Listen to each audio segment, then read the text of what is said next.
Now, we're going to make an amazing butter. Soft butter. A touch of salt and pepper. A little touch of olive oil in there. That stops the butter from burning. Next, add the zest of 2 lemons and their juice. 3 cloves of garlic. Turkey's a very delicate, dainty meat, and that's why I want the garlic pureed, so it sort of disintegrates.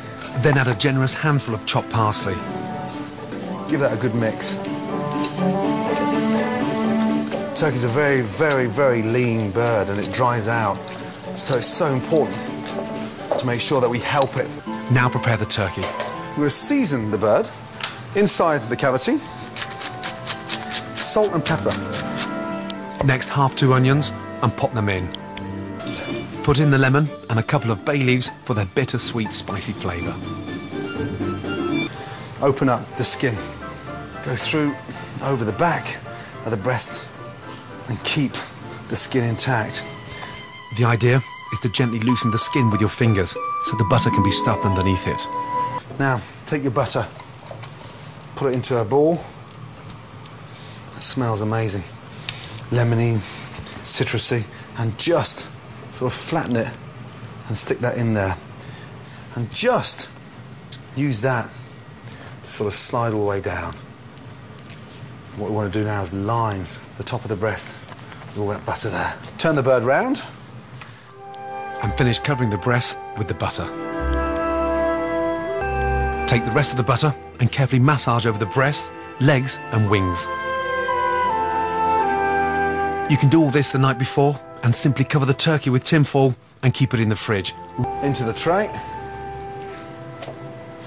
A little touch of olive oil. Now, olive oil on top. Again, that protects it, gets that skin really nice and crispy, and it stops the butter from burning. We've got 3 or 4 little medium-sized onions. These are going to roast under the bird. Go gorgeously sweet. Some celery, some carrots. You want them quite crude and quite big. Put a little rosemary in there, put a few bay leaves in there. Turkey neck is like oxtail. The depth of flavour and the collagen and the gorgeousness and the, oh, it's unbelievable, right? So we're just going to shake that in. That's our trivet. Done. You want about half a pack of butter. Most of this will drain off along with the actual natural turkey fat. So just rub it on. There's no sort of polite way to prepare your turkey. Season generously with lovely sea salt. Some nicely ground black pepper. We've got some nutmeg. It just feels like that little edge of Christmas. Half a nutmeg is all you need. With about 600 grams to a kilo, depending on the size of your turkey. And then just tuck the skin back under, like that. And look, you would have never have known I'd been there. Place your turkey on the trivet. I did say you don't want to fill it up, but just a little clementine. Grab some rosemary or thyme and get that up there as well. Just give it a little rub, get a little bit of butter on there, shove it in there. Get a little foil. This is going to really help retain juiciness and also protect the skin. And I just expose the thermometer like this. Super, super helpful.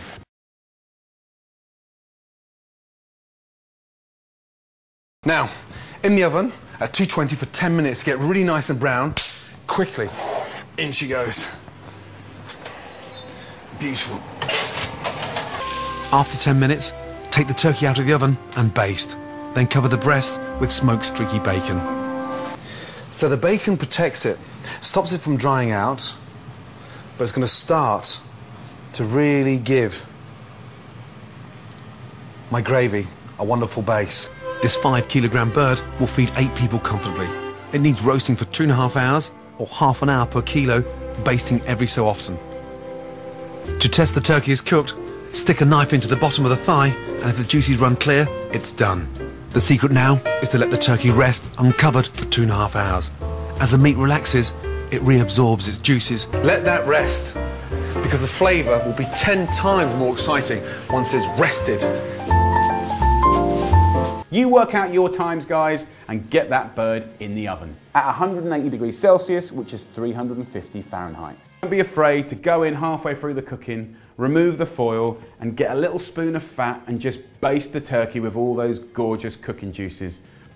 So here you go, guys, a beautiful, beautiful turkey. This bird has been out for about half an hour. It's cool enough to pick up, right? We're gonna just pour any juices out, put it onto a warm platter. 2 hours resting is going to be gorgeous.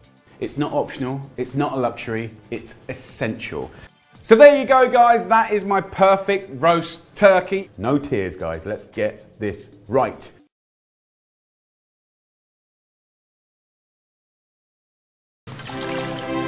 Drain the excess fat from the roasting tray and put it back on the heat. Then remove the bacon from the top of the turkey and the roasted onions from the cavity. First of all, cut up the bacon. Lovely. Bacon into the tray. Hear how crispy that is. Doesn't get any better than that. Chop that up. Onion and bacon in. Next, chop up the roasted lemon and add to the tray. Put in a couple of sprigs of rosemary to give it a lovely aromatic punch. Add 3 chopped tomatoes, which helps to thicken the gravy and give it a lovely fresh taste. Now, off the wing. Take off all your little trimmings, all these little bits here. Add that into your gravy. These are the bits we never use. Just fry that off. The smell is incredible.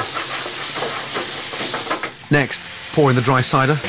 As the cider starts to reduce, pour in the delicious resting juices from the roasted turkey. Crush the vegetables and the turkey pieces with a masher to extract the maximum amount of flavour. Pour in the chicken stock and reduce again. In. Now sieve it. Use the back of the ladle to push it through the sieve, extracting every last drop of flavour. Pop in a sprig of rosemary and leave to infuse, ready for the finishing touch. Simply add crushed walnuts to the bottom of the gravy boat and ladle in the hot gravy. Jam jar.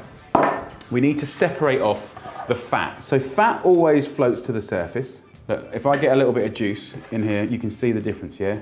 And this fat will keep in your fridge for months and months and months. Just put it on a high heat and bring it to the boil, okay? You want to just reduce down the juices. So first up, acid. You know, 100 mils, just like half a wine glass, not a lot. Use this liquid to scrape all the goodness off the side. Christmas, it's turkey, couple of teaspoons of quince goes in.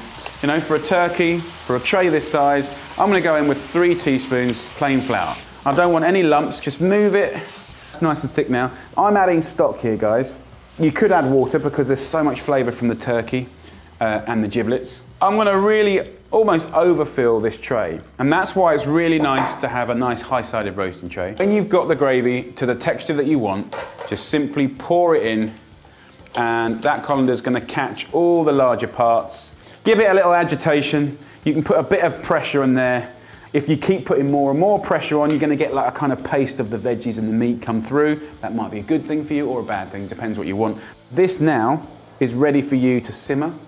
You can cool it down, heat it up. Remember, this is going to bring heat to the plate, whether it's veggies, you know, your carved meats and roast potatoes. So there you go, the perfect gravy.